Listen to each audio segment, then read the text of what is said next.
Hello my little Halloweenlings. There's 1,000 more of you, so hello every new subscriber. I'm Claire and I'm going to be doing Halloween videos for the rest of the Halloween season. Halloween 2K17.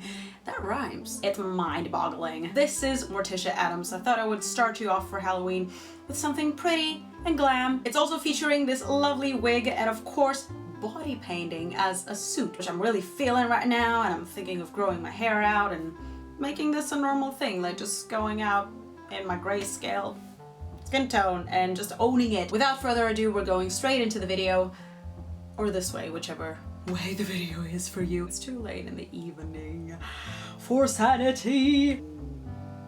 So the first thing I'm gonna do is pull my hair back really tight and just give myself a subtle facelift, because that really helps with a Morticia Addams look. And with my Untitled paint by MAC, I'm just going to prime my eyelids and all around my eyes.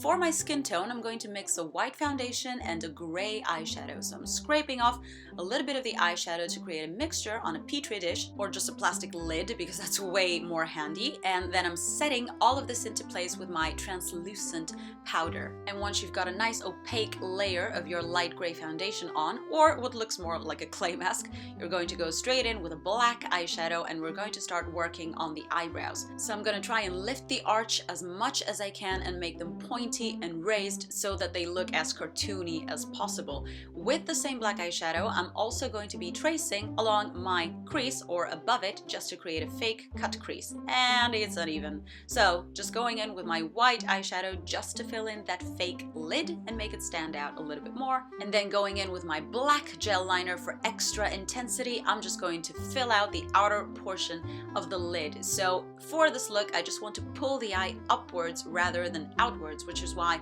I'm not really elongating it towards the temples. And then going back into your black or your dark gray eyeshadow, you can start blending all of this out and smoothing out the lines and making the transition softer, making sure that you contour the nose and you take down any harsh lines by running your foundation brush on top. Very dramatic liner, which again doesn't really have a wing on the outside but just in the inner corner.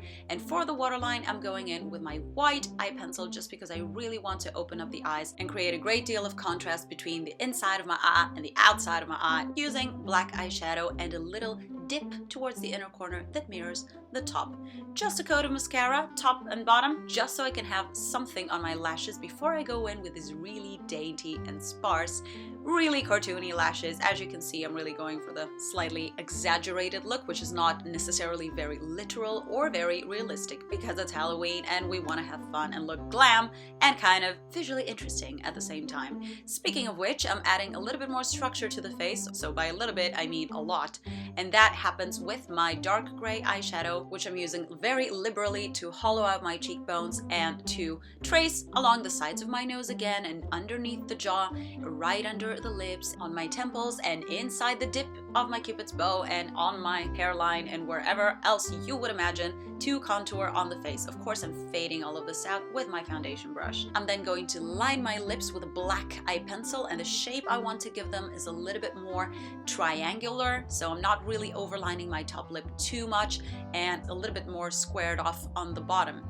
I'm filling them in with my liquid suede, which is black from NYX, so that is super cool. It dries almost matte, and I'm highlighting over my cupid's bow with a white pencil, which I also used in my waterline before, so you can see the connection. So I'm taking this generally all over the face, on the center of my nose, on the brow bone, and of course I'm blending and fading it out so that it's nice and smooth. However, for the larger areas of the face, I'm just going to go in with not concealer because I don't own a white one, but just my foundation without mixing any gray eyeshadow in. So yes, that is liquid foundation on top of powdered foundation. So we know that liquid on top of powder is a bit of a no-no, but I did it and nobody died.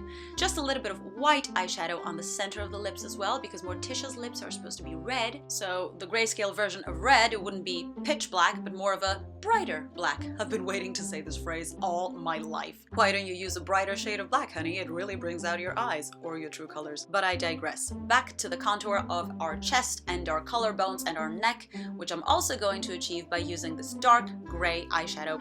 I'm taking it all around the outline of my foundation, if that makes sense, because you don't want your black water-based paint and your foundation to overlap, because they're going to mix and give you a gray color, which is going to be meh and not really opaque, and we don't want to go for meh. Hope this scientific explanation really clears it out for you. I'm deepening up the shadows there right after I've enveloped my shoulders in a shroud of darkness, so you want this to be very opaque, but I'm also highlighting it slightly with white eyeshadow just on the shoulders and on a few other bits as well, just so it looks more interesting. And for the seams around my painted on garment, I'm just going in with some plain white liquid liner, so you definitely don't need to add those. I just thought that, again, it would look slightly more visually pleasing. It's a really easy look. You can really paint on whatever costume you want and finish it off with a black lace front wig, which I also blended into my hairline slightly by taking my foundation brush on top.